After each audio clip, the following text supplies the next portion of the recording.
bless you. kandi nkaza Paulo I also would like to give my condolences ku muryango wose w'abanyamurenge to the family of Banyamulenge, cyane cyane abacikacumu mu Gatumba. especially those from Mugatumba. Ubuhamya bwanjye ndabutangira imbere gatoya. I'm going to start my testimony prior to Gatumba a little bit. Muri 1998 1998, bapanze jenoside they planned a genocide muri Byumba. in Viura. Bafata abantu bose They took everybody, babashyira mu makanisa no mu masomo no mu bitaro. they would put them in the churches and the schools. Abo bantu nari mpari. I was there at that time. Haza umugabo w'amashyaka Then people came to the rescue. baza kudukura aho ngaho hantu hari hasigaye umunsi umwe gusa ngo batwice. They rescued us just in time. We only had one day before they were going to kill us. Uwo ni jewe. That was me. Mu bihumbi 2004 In 2004, mu kwezi kwa gatandatu in June, habaye intambara i Bukavu when there was war in Bukavu, y'abasirikare, the war between soldiers in Bukavu, ariko batangira kwica n'abaturage. they started killing civilians. Bamaze kuvuga ko bari kwica abaturage, After they said that civilians are being killed, abantu batangira guhunga. people start to flee. Icyo gihe jewe nari nzaye At the time, I had just given birth, uyu mwana turi kumwe. and my daughter here. Urumva abandi batangiye guhunga kare, People started to flee, ariko twari twagiye dutsinze. but we stayed a little bit. Kuva aho bira tuja mu Gatumba. From Uvira to Gatumba. Mu Gatumba twahamaze amezi abiri. We were in Gatumba for 2 months. Ukwezi k'umunani In August,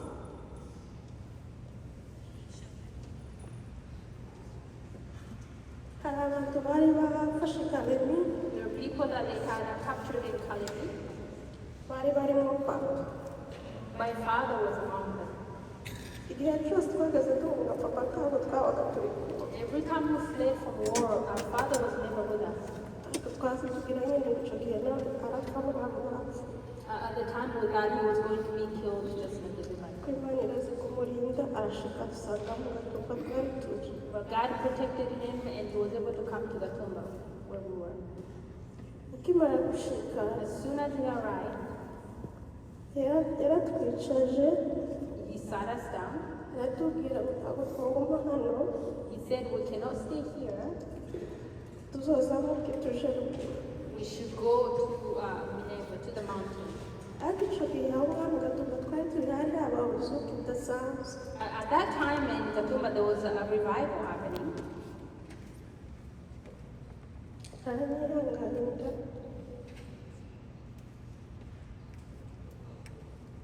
hari hariho ubuzuki budasanzwe. It was a great revival. Umunsi umwe mu gitondo haza gusenga umubyeyi yaranapfuye One morning, the lady prayed. She passed away. Kamuvanga abamuzi. Many people know her. Aravuga ngo twihane She said, let us repent. itorero rigiye kugenda. And he said, let us repent because the church is going to be taken. Mu minsi itatu ntiyashize 3 days did not pass, nuko niko batangiye kurasa. and that's what happened. Uwo munsi jewe nyari nyanashushiwe cyane. At that time, I had a high fever. Hari hariho igiterane abanyeshuri bakenda gukora mu kwezi k'umunani c'amashimwe. There was a gathering of Thanksgiving. Icyo giterane cyari kubera i Bujumbura muri Gerizo Deshaho. The conference was supposed to happen in Bujumbura in Genzo.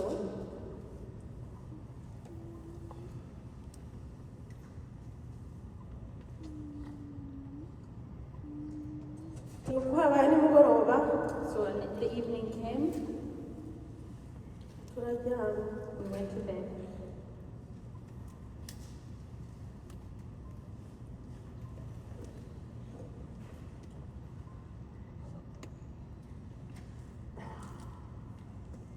Maze kuba mu masaha yine About 10 p.m., ngo batangiye kurasa. we started hearing gunshots. Ariko bari baratubwiye But they had told us tuzatwumva amasasu tuzatumenya ko bagiye kwiba inka zacu ku kibuga cyari kiri iruhande rwacu. there was a cows around next to the refugee camp, and they had told us that whenever you hear gunshots, it's just people trying to steal the cows.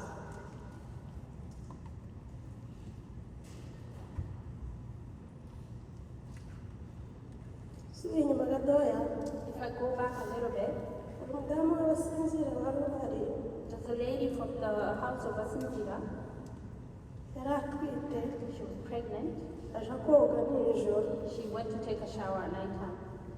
yagarutse atoze She came back without taking the shower. avuga ngo asanze abantu nyuma y'amahema ngo kandi ni benshi She said she found a group of people. abagabo mu bwoko bw'abagore She said it was men and women. mu bwoba bw'abagore Men said that it's just women being fearful.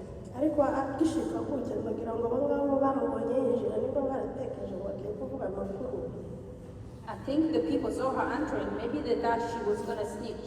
ngo batangiye kurasa And that's when they started shooting. abanje kurasa ubwa mbere baraceceka They started shooting and they stopped. ngo bari bababwiye ngo aho ngaho mu kambi hari abasirikare bamutehuza They said that they had told them that there was some soldier within the camp. noneho barashe batumvisha abandi babashubije So when they started shooting and they stopped, there was no response back. noneho baba barasa ubudahagarara They realized that there was nobody to help. uko barasa niko baririmba As they were shooting, they were singing. abandi niko bavuga ngo imana yatugabije bano banyamurenge Others were saying that God has given us a Banyamulenge. bakoresheje imbunda zikuru They use different guns, big guns. amagerinade They use grenades. shinikani They use machine guns. nuko batangiye kurasa When they started shooting, mu ihema twari turimo twebwe in the tent that we're in, harimo umuryango wacu nyine there was my family, harimo abaganda bo muhire there was my uncle's family, harimo umuryango wa marina uzabakiza n'umugore there was another family, Zabakiza and his wife, harimo umuryango wa manasi there was the family of Manasseh na binyamini and Binyamini. noneho batera gerenade kwa manasi So they threw a grenade at Manasseh's family. hapfa manasi n'umugore n'umwana Manasseh and his wife and child died. hasigara akana kamwe nako bakarashe ku kuboko Their little daughter was left, but her arm was shot, n'agakurikiwe and her older sister. ubwo barongera batera iyindi gerenade And they also threw another grenade. niyo yamfashe ku kuboko That's what hit my arm, mu nda hit my stomach. kugira ngo niyifashe no kubima ukuboko I think that's also the one that touched Janti's arm.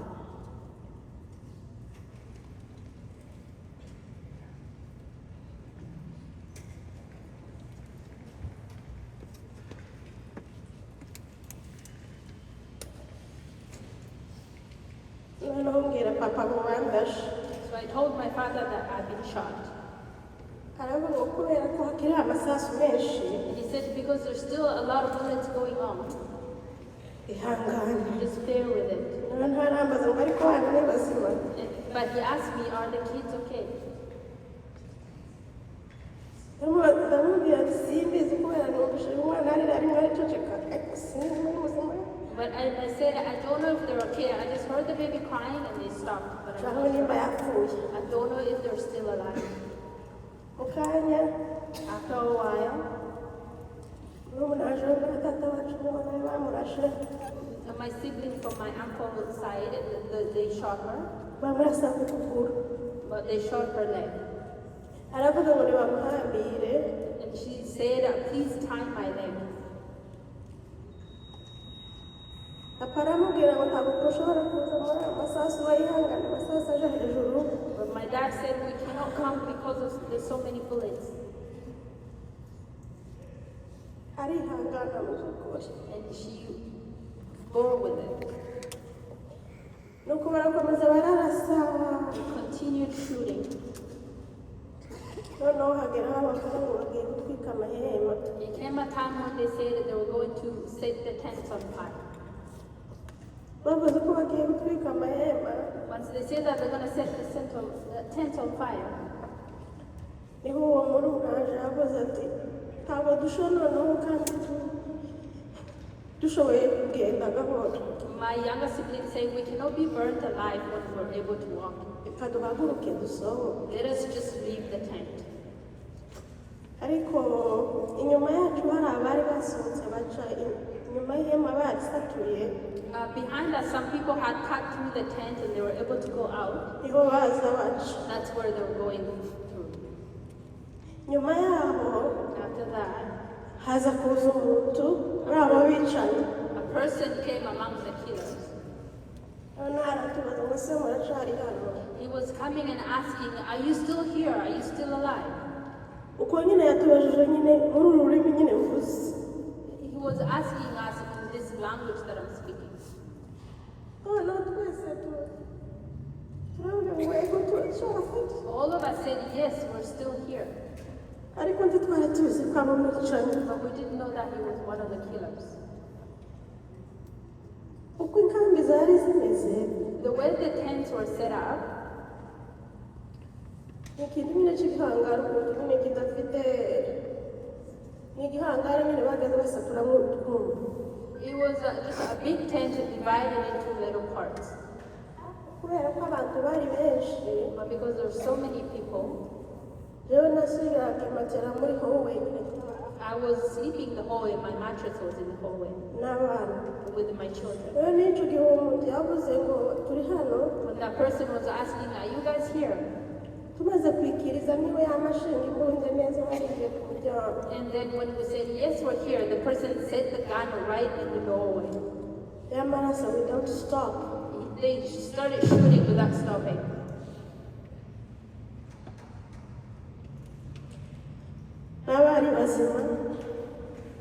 n'abari bazima bari barashwe ariko bari bazima Even those who have been shot but they were still alive, icyo gihe bapfuye that's when they died. umwana waje yarahagurutse My younger sibling stood up aravuga ngo sisita tubwire n'indi dushe turi bazima and she said, sister, let's go while we're still alive. ageze aho narindi bahita bamurasa When she came close to where I was, they shot her.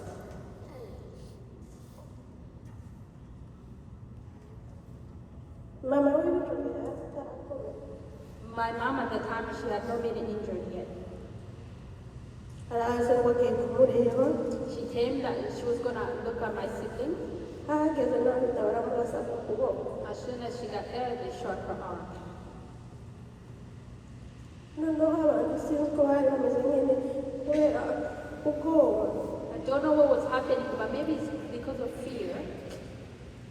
ahita aguma aho ngaho She was shocked. She just stayed in the same place. noneho binyebine aravuga ngo nimuze mbajane duce hari inyuma y'ihema agiye gukurama ndogo bamutwara Binyamini said, come, let me take you. Let's go through the tent.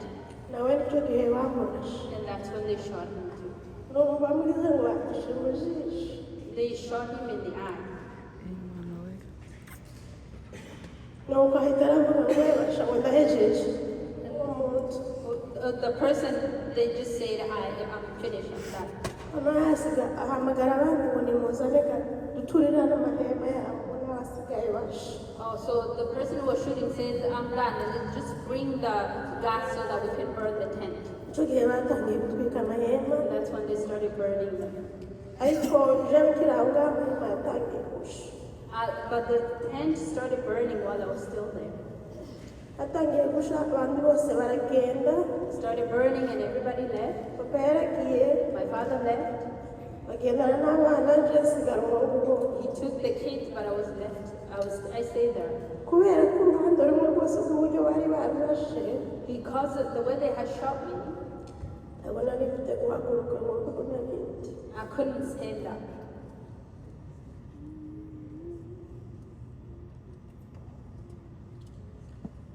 batwika amahema They burned the tents. hasigaye amahema abiri Only 2 tents were left. ayo mahema abiri yasigaye muri imwe muri izo zimwe. Among those 2 tents that were left, I was in one of them. Iyo nigira inama yo kwikurura, That's when I decided to drag myself, asohoka, and I went out, nciye inyuma, going through the back of the tent. noneho inyuma y'amahema hariho ahantu bahagaze bataha garbage. Behind the tent, there was a place where they used to throw garbage. hari hariho n'igisima c'amazi bahagaze bavomamo yo guheza izo nka zabo. And there was also a place where they got water for the cows. Ngera hariya ndahagarara, I got there and then I stood up.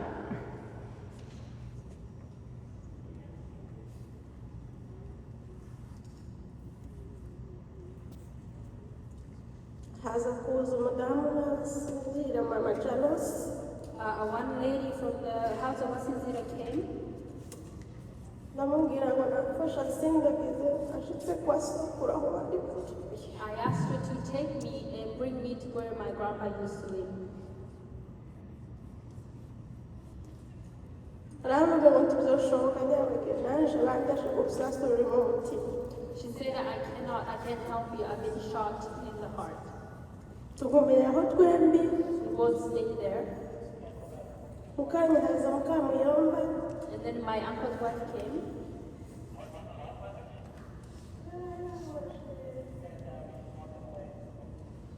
umugongo, They had shot her in the back. kandi we kera yavuyemo yarahiriye mu mutwe no ku kuboko. Also, she had been burned her head and her arm. umuhungu we wasigaye niwe wamuzanye amushyiraho amusukaho twari turi nawe arahamusiga. Her son brought her there and then left her well, the place where we were. ubwo twaguma turi batatu, So the 3 of us stayed there. aratubwira ngo iwe aragiye ngo ntashaka agasanga abantu aho mu gasantere, araza kubabwira ko yadusize hariya. Her son said, I'm going into the center of the place and then I'm going to tell the people of what happened.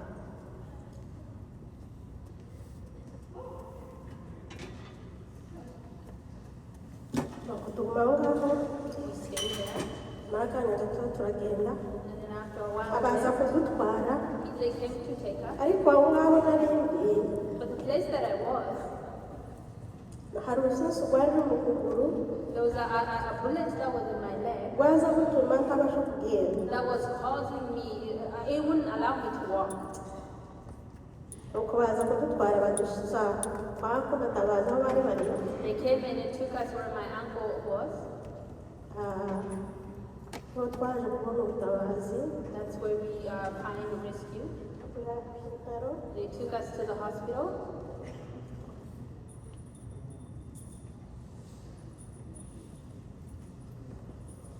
rwa rusasu rwari mu kuguru barukuriyemo hariya, The bullet that was in the leg, they removed it there. nuko twarokotse mu gatumba. That is how we survived in Mugatumba. mu bihumbi 2008 2008, tumaze kugera hano muri Canada, once we came to Canada, ikintu cambabaje what made me so sad,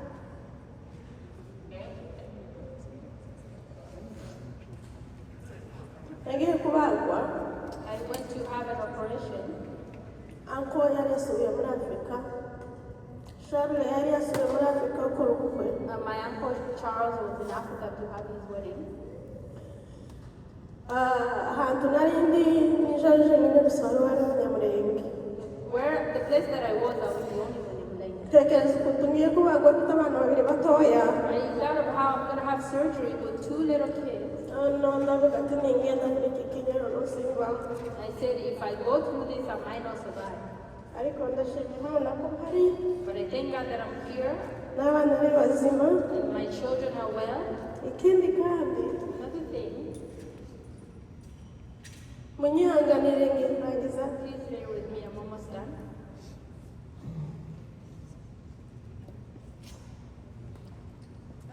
ndashima Imana ko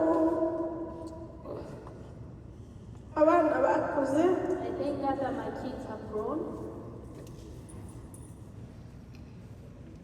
bariga, They have studied. Imana yabanye natwe. God has been with us. Murakoze. Thank you. bakiri hano As they're still here, uko twari twababwiye bimwe birabe mu cyongereza gusa ibindi mu kinyarwanda gusa. As we had told you, some of the things are going to be in English and others are being just in Kinyamulenge. Hari undi muntu umwe ugiye kuvuga muri bo aravuga icyongereza. There's another person who's going to speak and they're going to speak in English. Nta musemuzi ari buze ko bafite abantu ntabwo ndizera ko tuzi ku cyongereza. Hello everyone, my name is